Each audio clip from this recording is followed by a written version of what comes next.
tough with that bad boy tuck. I'ma get it how I'm living, I'ma walk the walk. Outline my lines, I rap through thought. Yes, my people, what's going on? Welcome back to Football Therapy with me, your host, Jan. I hope you're doing well, mate. I really do hope that. Welcome back to Chelsea news / match preview. Of course, Chelsea are playing Luton this weekend away in the Premier League. Luton, by the way, winning streak. Luton, in form. Luton that will want to have revenge on Chelsea after being defeated 3-0 at Stamford Bridge. And of course, now we're at their gaff. Lots of stuff to get into, like Robert Sanchez nearly returning to fitness. What do we do with Petrovic?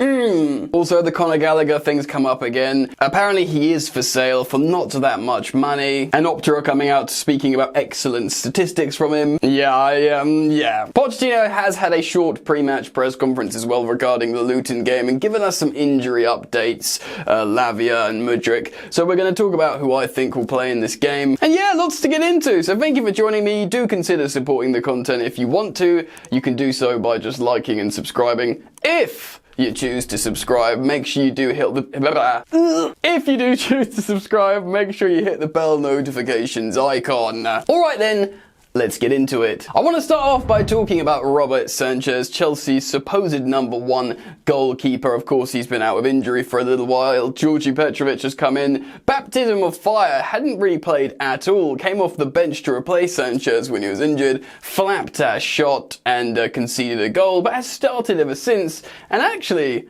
has looked pretty good. Now, Petrovic clearly wasn't in the plans of Pochettino this season. Pochettino wanted to build a side with continuity, the same core of players over and over and over. Chelsea, of course, are not in Europe this season, so he probably figured Rob Sanchez isn't going to get fatigued. It's best, as he's a new goalkeeper, to bed him in. And remember, cast your minds back to pre-season, ladies and gentlemen. There was still an idea that Kepa Arrizabalaga was going to be Chelsea's number one goalkeeper before Kepa heard the potential interest in him for either Bayern Munich and Real Madrid. Of course, Kepa said yes to Bayern Munich, and as soon as Real Madrid came along, he was like, yes, please, forget about Tuchel, forget about Bayern, send me to Real. I think Pochettino was upset about this, even made some comments. I think Kepa was a little bit worried about Chelsea buying Rob Sanchez. I know Rob Sanchez wasn't even starting for Brighton at the time, but of course we have Ben Roberts, goalkeeping coach, who everyone knows likes Rob Sanchez. So Kepa probably thought, time to go. We finished mid-table last season. I individually had a pretty good season. I think that's the case with Kepa. Maybe he spoke about it a little too much and that wasn't really helpful for the team, but Kepa did alright last season. He saw an opportunity to go to Real Madrid. He's a Spain international. He wants to get back in the Spain squad. The Euros are coming up. I kind of get it. But Pochettino was wound up.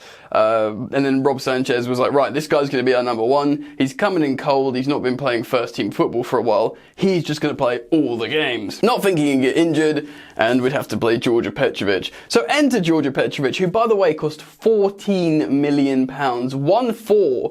14 million pounds, like a third of what we paid for 21-year-old Cole Palmer. Granted, he came from the MLS, and of course Cole Palmer came from the treble winners Man City, but still, that's a really low amount of money to invest in a first team asset. Still, nothing wrong with getting bargains, am I right? And Georgi Petrovic has looked pretty good since he's come in. His kicking's been better, his short to medium passing has apparently been very, very good. So say if CFC Central on the London is Blue podcast. I'm not sure about his long distribution, and maybe he's not as commanding in the box as Rob Sanchez is.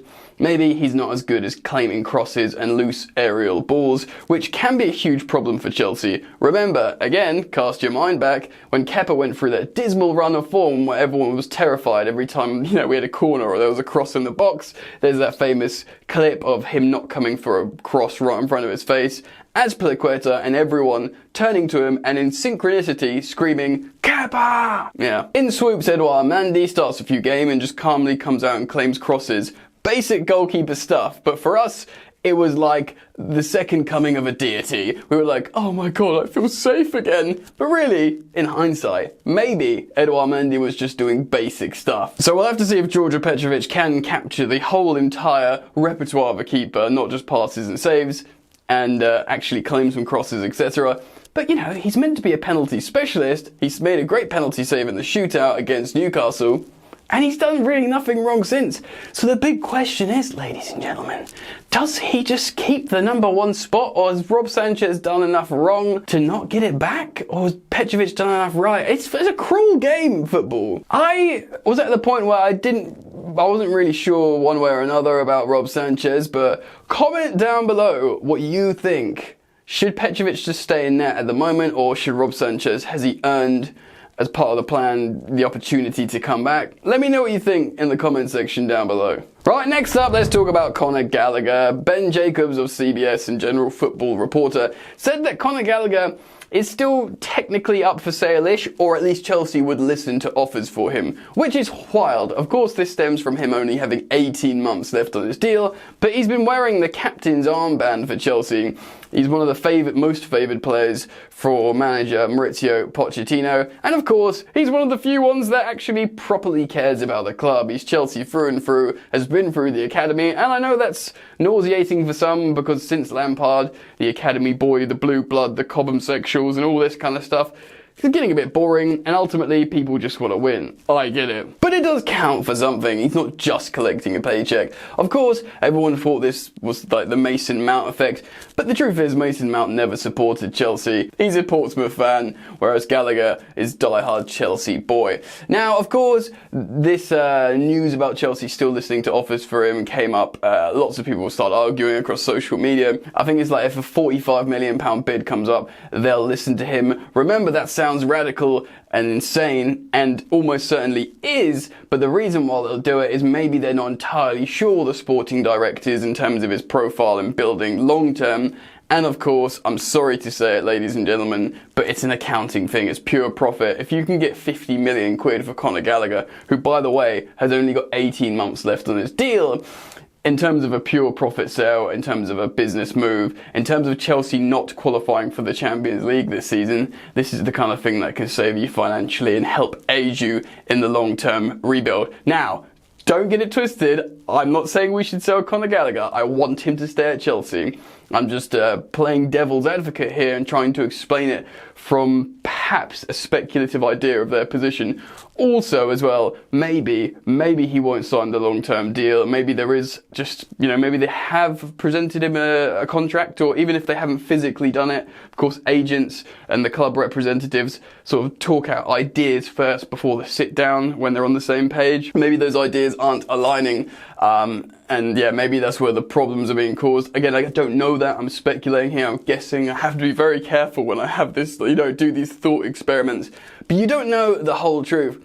But Conor Gallagher has been largely excellent. Check out this tweet from Opta that's been circulating around social media. Conor Gallagher is the only player in Europe's Big 5 leagues this season with over 20 shots, over 20 chances created, over 20 dribbles completed, over 20 touches in the opposition box, over 20 duels won, over 20 tackles, and over 20 interceptions. Unique. Yeah, we've already done a video on this like weeks ago now. Totally all action, and this guy's got like the most high turnovers in the world as well, which managers love. I remember Tuchel going on about it all the time. High turnovers in their box. That's what managers want, because it keeps the game controlled in the offensive area. Obviously, some people will look at that and be like, oh, okay, it's hand-selected stats and makes him look good, and that's what these tweets are all about. True, and you could say, where are the goals? I think he's got 4 assists, and Malo Gusto's already caught up with him, apart from, despite not playing that many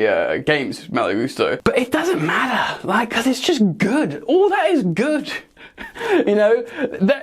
Whichever way you look at it. And I'm always trying to be as balanced as possible. I don't want Conor Gallagher to leave. I want him to stay, but I'm not necessarily saying that he should always and definitely be a starter for Chelsea in a midfield for a Premier League winning team. And maybe he will, because he's also, how old is he, 23? He's got like a decade at the top level in terms of his fitness. He could just get better and better and better and better. But I think at the top level at the moment, in terms of functionality in the midfield, you've got to have really unique profiles. I look at the Arsenal midfield at the moment with what Ødegaard and Declan Rice offer respectively. I know that third player could be a Conor Gallagher type or a Kai Havertz or whatever. And, you know, the Man City midfield as well. I'm hoping, for the sake of Chelsea, that Caicedo and Enzo make sense long term. But the midfield's so important because not only do they protect the defence, which in theory this current midfield that we've got does, but it needs to make the whole systemic way of attacking work. And Conor Gallagher is very much stop the opposition. All those, like, the dribbles are good because he gets the ball away, not that he's like scoring goals or anything, but he'll like do the interceptions, blocks, he'll carry the ball, he'll pass the ball in the opposition area, the high turnovers. So stopping the opposition from doing their thing, he's invaluable, and maybe that's good enough to just make him be a Chelsea starter. But no, I don't want to just say pick Conor Gallagher, you know, Chelsea blood, without trying to play devil's advocate here, because, you know, I don't agree with it.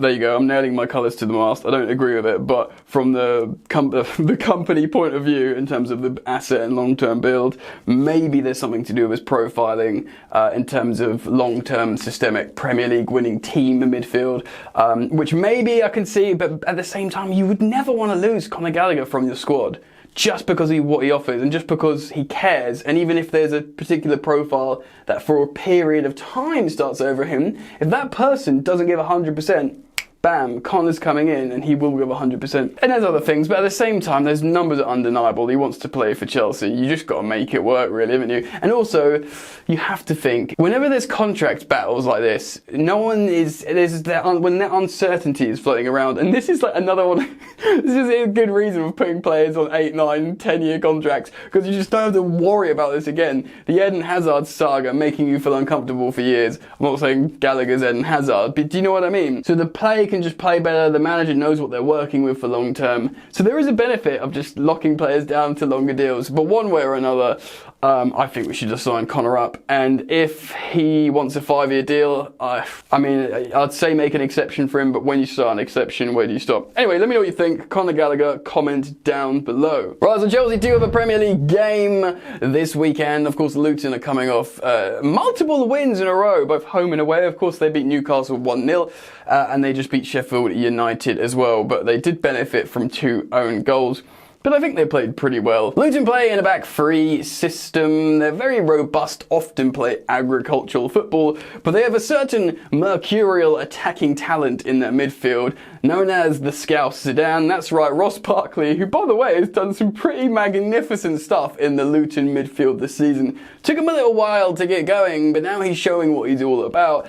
And wouldn't it just be, here comes that word, narrative for him to do something against Chelsea? Look, this is going to be a tough game. You know, they've recently beat Newcastle. I know Newcastle are having a tough time of it, but still, I'm worried. Of course, we ourselves are coming off a win against Crystal Palace at home, but we always beat Crystal Palace at home. And I tell you, Ruddy, what? We made hard work of it, and it wasn't the best performance in the world from Chelsea. So this is going to be super tough. Now, Luton won't just sit in. They will try and attack and play some direct stuff. I actually recommend, if you want a more tactical breakdown, check out the London is Blue podcast with Sam from CFC Central speaking to Dan on there. He sort of breaks down how they play, a lot of knockdowns. You know, Ross Barkley as well. Of course, they're playing without their captain, Tom Lockyer, at the moment, who suffered a second cardiac arrest in a matter of months. But I think they're pretty galvanised as a side, and they do pose like a big threat. Now, in terms of how Chelsea are going to play, Mauricio Pochettino has done a pre-match press conference. Apparently it was filmed the other day, and you know, there wasn't that many updates, so we don't know where things are at, but it does seem like Mudryk and Lavia are doubts. Of course, Lavia had his debut for Chelsea at Stamford Bridge against Crystal Palace, but suffered a thigh injury. Not that I'd think he would start this game anyway, but I've made a lineup, and this is what I think we'll put out against Luton away this weekend. Petrovic will keep his place in goal despite the looming fitness of Robert Sanchez. I think Malo Gusto has to start. Of course, man of the match last time out. If he's fit and good to go, which he should be, I'm putting him at right back here. Well, I kind of see Thiago Silva being rested again. Perhaps he'll start because he was rested, but he seems like he could be a really useful asset off the bench, Thiago Silva, like a grown-up to calm everyone down rather rather than starting. So you sort of burn out the legs of the young centre-backs and then you bring them on. Maybe that will happen here. So I'm going to put in Badiashile and Disasi as the starting French Monaco boys as a centre-back partnership. Now, Levi Colwill hasn't really been playing that well at left-back, it has to be said. In fact, it's quite concerning, but I can just see him start. He's young and his fitness is good, and at a congested time, I see him playing there again. I don't see Pochettino playing Ian Mutson there, especially from the start of the game. I can imagine he will start Levi Colwill, maybe hook him again at 60 minutes. It seems to be a thing at the moment for Pochettino. Pochettino seems to be making 5 substitutions, so yeah, you know. Midfield, I think it will be the preferred midfield starting three. Hopefully, I want to see more chemistry, continuity and developmental stuff between Caicedo, Enzo Fernandez and the aforementioned Conor Gallagher, who is just seemingly going to be fit forever. And that's another thing, right? Conor Gallagher is never unavailable. Availability is the best ability. That's what Opta forgot in that, in that statistic tweet. But there we go. I think it will be that midfield three. Now, the 2 ex-Man City boys that were both suspended for last game out, they'll be fit and raring to go. And therefore, that alone, I think we'll see them start. Especially if Mudryk is a doubt for an injury. I'll see Raheem Sterling starting on the left. Poor Noni Madueke came off the bench, won Chelsea the game against Palace, but for me it's not enough to see him start over a ready and rested Cole Palmer on the right wing, though I do think it will be enough for him to see more minutes off the bench. Now, I would love to see Christopher Nkunku start in the striker position for this game. I really would. Especially because I've foolishly bought him in Fantasy Premier League because he's quite affordable, but yes, and I thought maybe he'd just come in and start scoring goals. But I think Nico Jackson will remain up top. I think Pochettino wants to get, while he sees him as a really in shape, fit asset and good to play, I think he wants to juice him up a bit before AFCON, see if he can get another goal or two. And like I said previously, hopefully he goes away to AFCON, does well, scores goals, comes back revitalised and more confident and misses less sitters. So I think he will start up top. And then, in terms of substitute appearances, you could probably see Breuer coming on for Jackson. You could probably see, if Mudryk's not good to go, Nkunku coming on for Sterling. Maybe Noni on the right, so you could change the whole front three. And then maybe you bring on like a Mutson for Levi Colwill if we are chasing the game and need a bit more of an offensive and dynamic fullback. But remember as well, we can bring on Thiago Silva, move Gusto to left back, because apparently that's a really effective thing now, and then just move Disasi over to the right. So that worked before, maybe that will work again. Anyway, look, I'm really worried about this game. It's just because of where Chelsea are. We're not convincing at the moment, but a win's a win's a win, and I think we will win. I am going to say another 2-1 to Chelsea. I think Luton will get a goal, maybe a consolation goal late, but I think Chelsea are good for a 2-1 win away at Luton. Why am I terrified of saying this? It's freaking Luton Town, fairy tale promotions, the Premier League. But there we have it. I'm going to say 2-1. Let me know what you think down below. Comment your score predictions, lineups, and responses to everything I've spoken about in today's video. If you want to follow me on socials, it's @FootballYannick on Instagram. And thanks for supporting the content by liking and subscribing. Peace.